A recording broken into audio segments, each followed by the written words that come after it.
All is unquiet on the Western Front as the West Coast Conference finds its 11th member in the state of Colorado with the Denver Pioneers. First tenure KenPom, you have the Pac-12 in 6th with an average of 84.0, the A-10 in 7th with an average of 122.1, the American in 8th with an average of 147.8, the Missouri Valley in 9th right on their heels with an average of 149.0, the new iteration of the Mount West in 10th with an average of 165.1, and before adding Denver, the WCC was just a hair behind the Mount West with an average of 166.8, powered by St. Mary's in 14th.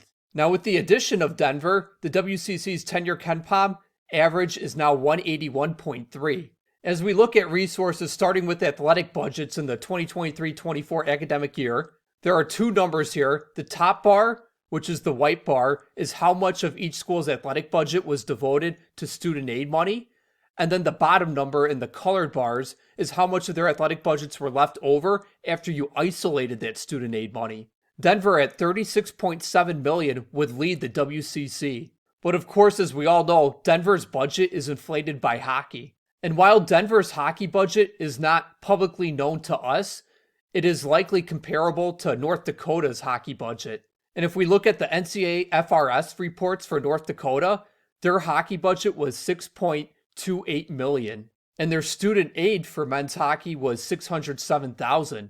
Of course, Denver's student aid would likely be higher as Denver is a private school. But if we take North Dakota's hockey budget numbers and apply them to Denver, and then subtract that hockey budget from Denver, I would imagine that their athletic budget left over after you isolate that student aid money for Denver would then be around $30 million instead of $36.7 million, which would still put them about second in the West Coast Conference. Now, men's basketball budgets from 2023-2024, Denver at $2.88 million would rank 10th in the WCC.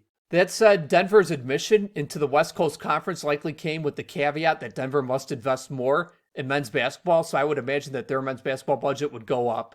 Part of what made Denver attractive to the WCC is their institutional fit. 10 of 11 schools in the WCC are private, and 9 of these schools rank in the top 152 in the US News World rankings. Denver ranks 117th. And then you look at the wealth of some of these schools. Denver is one of 4 WCC schools with an endowment of over $1 billion. Denver has a $1.1 billion endowment, trailing only UC San Diego, Santa Clara, and Pepperdine. Now, part of the reason the WCC has always been Denver's dream conference, apart from men's basketball strength and the institutional fit, is the student recruitment aspect for Denver. If we look at NCES data and we use rolling 3-year totals, and we look at first-time undergraduate students, 13.6% of Denver's out-of-state students in those 3 years came from the state of California. Another 3.2% came from the state of Washington, and another 3% came from the state of Oregon. So you add California, Washington, and Oregon together, and that's 20% of Denver's out-of-state students coming from the WCC footprint.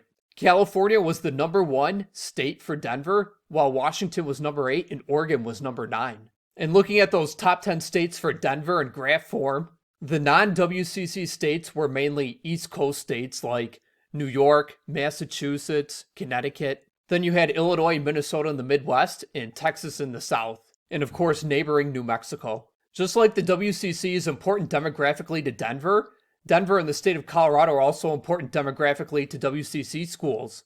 Taking NCHEMS data, here are the percentage of U.S. out-of-state students that each state exports. California is number 1, exporting over 8% of out-of-state students across the country. Washington is number 14, and Colorado is number 16. Colorado might be number 16 nationally, but they're number 3 for states west of Texas. And to add to the state of Colorado's importance, if you look at the fastest growing states over a 20-year span, Colorado was the 7th fastest growing state in the country at 29.8%. And growing states that are also becoming younger are going to become more important to university presidents as they hit the enrollment cliff in upcoming years.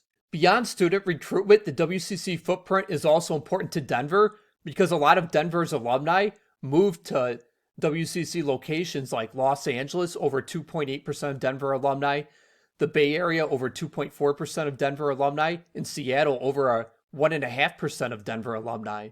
And for 5 schools, Portland, Pacific, Santa Clara, Pepperdine, and San Diego, Denver is an important alumni hub for those schools, as over 1% of their alumni moved to Denver after graduating. In 1910, Denver would join the Rocky Mountain Faculty Athletic Conference. That league included schools like Colorado, Utah, and BYU, also Colorado College and the Colorado Mines Ore Diggers. Montana State would join, so would Wyoming. Utah Agricultural College is today Utah State. Colorado Agricultural College is today Colorado State. And Colorado State Normal is today Northern Colorado. In 1937, Denver would help form the Skyline Conference. Denver would be in the Skyline Conference with Colorado, Colorado A&M, today Colorado State, Wyoming, Utah, Utah State, and BYU. And later, New Mexico and Montana would join. And Denver would be in the Skyline Conference for a quarter century. When in 1962, the Skyline Conference would dissolve and Denver would become independent.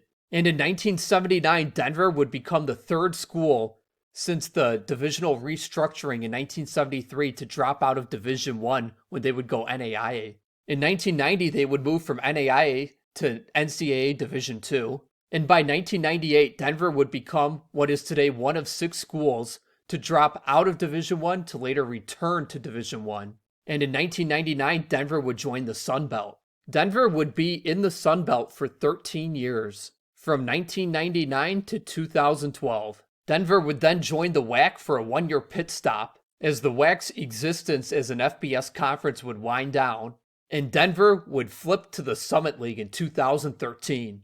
Denver would end up being in the Summit League for a total of 13 years from 2013 through 2026.